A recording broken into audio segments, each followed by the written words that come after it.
Hello there, thanks for tuning in for another one of my videos. We're just continuing the history of bootleg record covers, and on this one I just want to move through to the end of the 70s into the 80s, but just the early part of the 80s. Effectively the covers changed to a lot of printed deluxe sleeves. It seemed to be that that's what the producers were now able to do, and that's certainly what the punters wanted.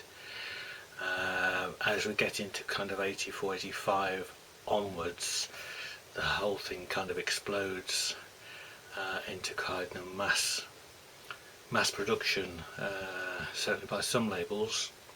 So we'll cover that period in the next one, but this is just the sort of transitional period, if you like. So still in the 70s, but up to 79. I didn't do any box sets in the last one. There weren't a lot of box sets that came out, to be honest, of bootlegs in the 70s. There were certainly some. I showed you the image of that TMQ Dylan one that they brought out of some Valentine's Day massacre. Yeah, so there weren't a lot of box sets as such. By the bootleggers. They often sort of stood with single LP releases or doubles, or at the most triples, which they were able to just shove into ordinary sleeves. But in 79 this Genesis box set came out, and this was actually issued by the people at K&S in Canada, and it's Genesis Some Old Some New. So this was old Genesis material, but including a side of Gabriel solo from his solo tour. So it was kind of trying to bring it a bit up to date, but you had a whole range of stuff from BBC through to live stuff from kind of the mid to late 70s period of Genesis, and it's really nice, really nice things. Just plain black box with this stuck on the front. Inside you get an insert with some photographs and 3 black vinyl records with plain labels. So that was certainly an unusual one K&S to do. Probably must have been one of their last things they ever brought out, I should think. Sticking with Genesis though, by the early 80s, I think this came out in 1980 or 1981. It says 1980 on the back, so this is a famous Genesis bootleg called Revelatory Genesis. It's a mixture of Nebworth 78 and the Lyceum Ballroom 1980. So great quality recordings, just a double album with a nice selection, I have to say, from each of those recordings. But it was very common when this came out. I mean, you saw it at record fairs for years afterwards. It was always still there, so they must have pressed a massive number of those. But I still think today it's a nicely presented and attractive bootleg. It's one that you need to have as a Genesis fan. But you can see, deluxe sleeves, really professional looking thing, and this was the way things were going. Still early 80s, I think this came out around about the same time, maybe 81. So this is Yes, The Affirmative. This is a sticker, so some of them had a slightly different hype sticker on it. This says the Great Lost Yes tapes. This is the unreleased demos, the awful stuff that they were trying to do in Paris in 79 before it all fell apart. But they do include Awaken from Wembley as well. So again, deluxe printed sleeve and just a single LP. Having said that, the insert style had not died away. There were still bootlegs coming out with inserts in. This is, I think, an 1983 release, and this is Genesis from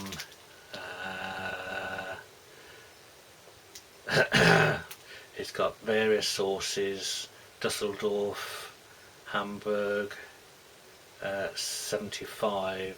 So it's part tracks from The Lamb and part tracks from Sunny England. But live audience recordings. It originally came out, I think, as Pamela Is Watching You, which again had an insert, completely different style. And I think there was one where it said just Genesis.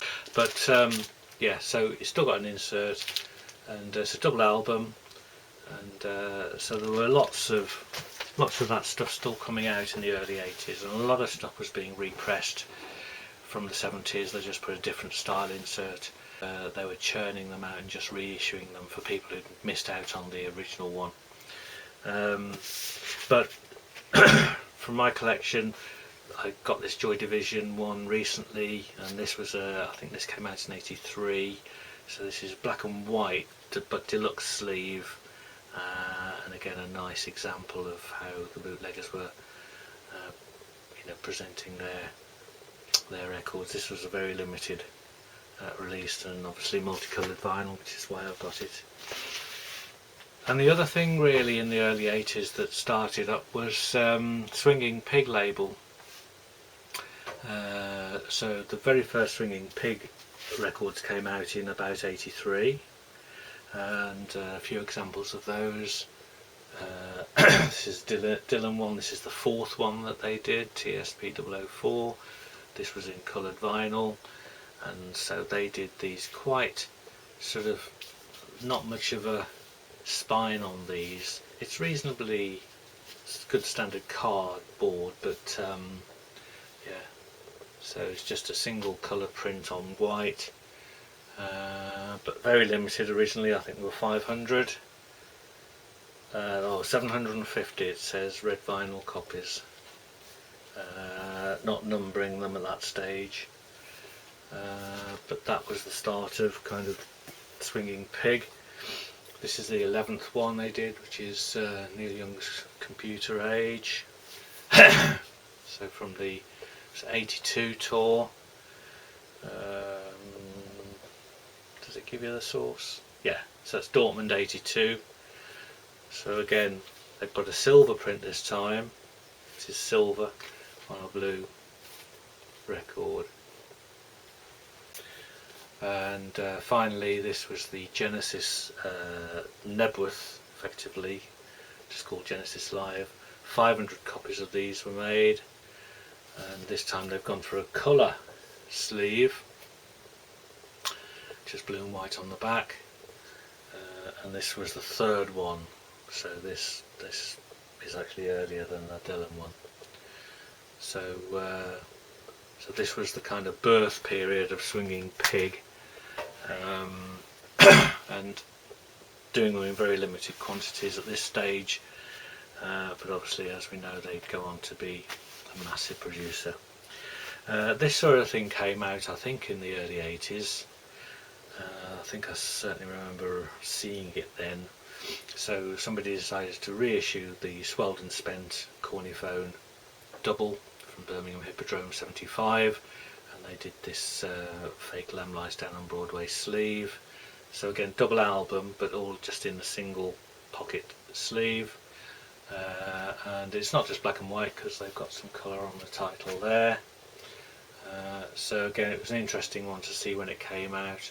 Pressings aren't the best, they're quite thin records, and the audio, when you compare that with the original, which I did do some while ago, there's definitely a reduction in the quality of the audio and the pressing, but still great listen. And then we've also got these really gorgeous deluxe sleeves. So this is a Belgium 83 show from Gabriel's tour, called Family Snapshot. Now I think this came out in 83, I might be wrong. Doesn't give you the date of the show, but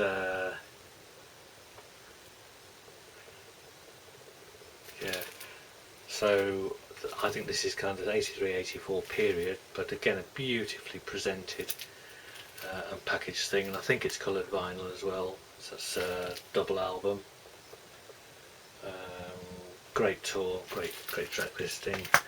So sticking on the Gabriel, this is a triple album, not a gatefold sleeve, but deluxe sleeve, and this is from a show in Denmark. And so this was one of the bootlegs that was coming out of Scandinavia. We used to call them the Swedish, but whether they were from Sweden or not, I'm not sure. But they were quality things. So you got a great original audience recording from a Scandinavian show, usually the full show, in great quality, pressed on these beautiful deluxe discs. And that was a Gabriel one. That certainly would be a treasured item for any Gabriel collector. Fantastic. And I think that might be coloured vinyl. And sticking with the Scandinavian friends, this was another one. This is a Neil Young one called Rock and Roll Can Never Die. This is a gatefold sleeve. I'll just show you the inner spread. So we've now moved on to something that looks like a completely professional, almost official album. Absolutely stunning. This is another Trans Tour recording. So again, just fantastic quality. It's a double, but I think it's pretty much the whole show. And it gives you all credits and the management and all sorts of information which they must have got from the tour program, I imagine. But black vinyl. But these were what we were seeking out at the time in kind of 83 at the record fairs. Is there a new Swedish stroke Scandinavian release? And they loved artists like Neil Young and Bruce Springsteen in particular. I had quite a few of the Bruce ones at one stage. Don't have them now because I moved my black vinyls on.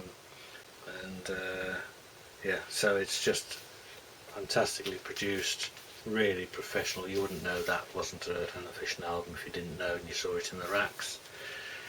And that came out in 82, very quickly after the show, which of course the Scandinavians were able to do because it was their show.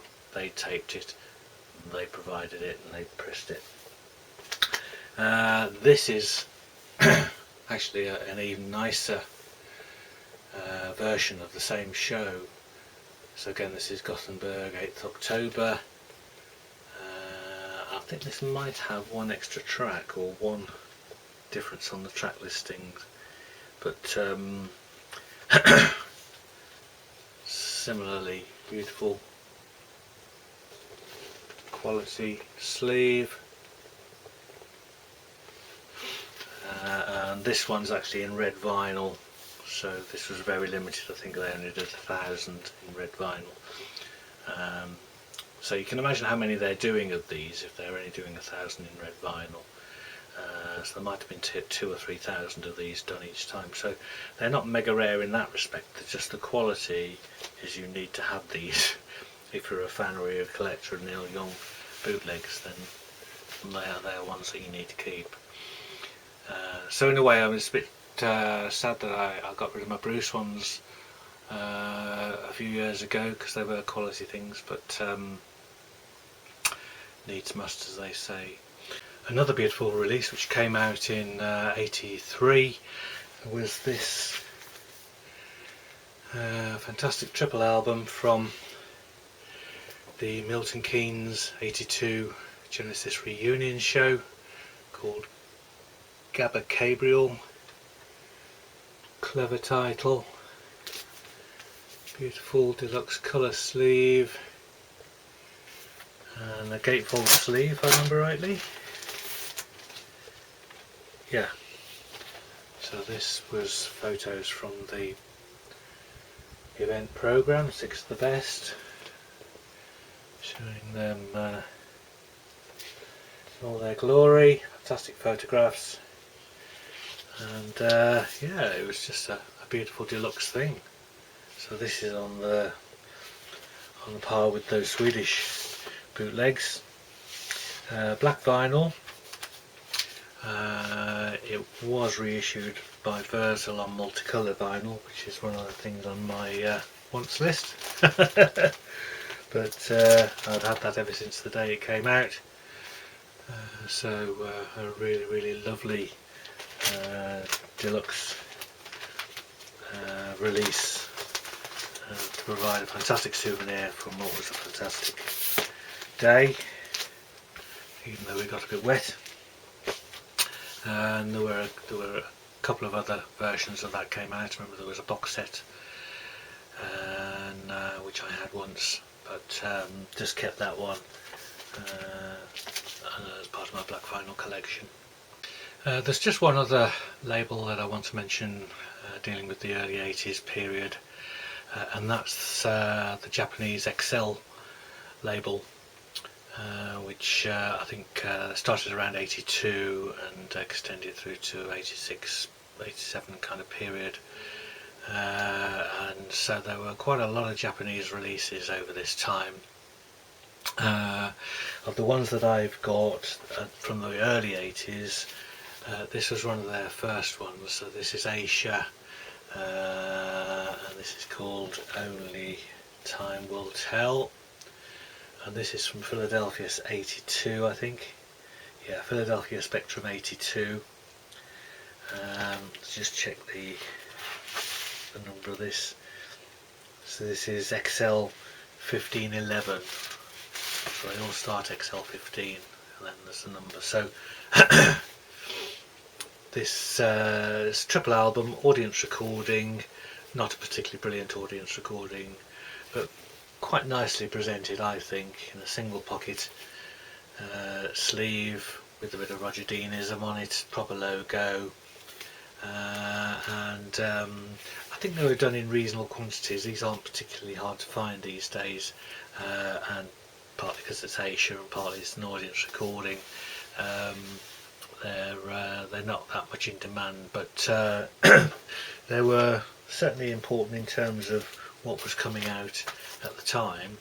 Now they did another similar Asia one towards the end of 83, and this is called Open Your Eyes. Yeah, so I don't put the title on the front, but just the eyes and the titles on the spine.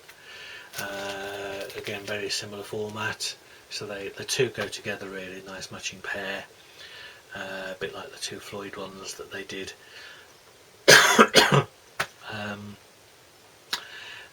in Japan in the late 70s. This is actually just a soundtrack from the Asia in Asia video. It says Toronto Maple Leaf Gardens, November 1983, but I don't believe that's the case. I think this is the soundtrack from the Asia in Asia video. So long since I played it or listened to it, but they're beautiful things, triple albums, you know, they're for a Yes fan. I think you need it, bit of Roger Deanism on there as well. Now shortly thereafter there would be lots more stuff coming out on this label. The very next year, for instance, this Yes one came out, World Tour 1984, but I don't really want to sort of take it further into 84 and 85 at this stage, because that's another topic really, another subject entirely, because there is a lot of stuff to cover. So just wanted to include those two on this one. So that kind of brings us to towards the middle of the 80s, when, as I say, everything explodes and the thing goes crazy. So we'll try and cover the latter part of the 80s in the next one, and there's certainly places to show you from there. So thanks for watching this one, and see you again soon.